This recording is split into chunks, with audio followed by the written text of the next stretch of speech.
திருச்சிற்றம்பலம்.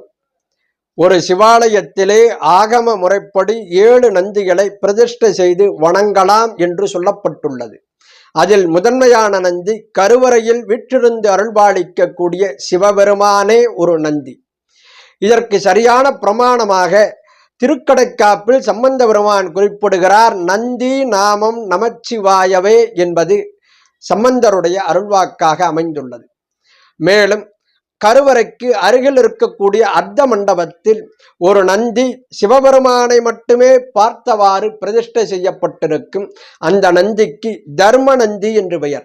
இந்த தர்ம நந்தியானது தவம், தூய்மை, கருணை, வாய்மை என்ற 4 கால்களோடு சிவப்பரம்பொருளை தாங்கிக் கொண்டிருக்கிறது.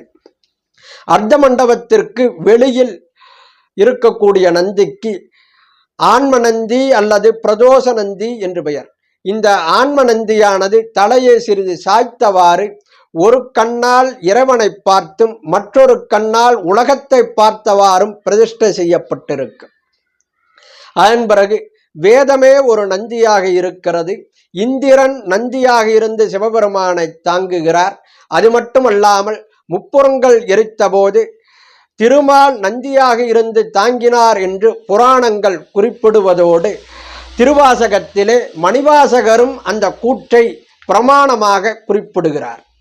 கடற்கரியும் பரிமாவும் தேறு முகந்து ஏறாதே இடமு முகந்து ஏறியவாறு எனக்கரிய இயம்பேடி தடமதில்கள் அவை 3 தளலெரித்த அந்நாளில் இடவமதாய் தாங்கினான் திருமால்கான் சாளலோ என்பது திருமால் நந்திக்கு சரியான பிரமாணமாக அமைந்துள்ளது.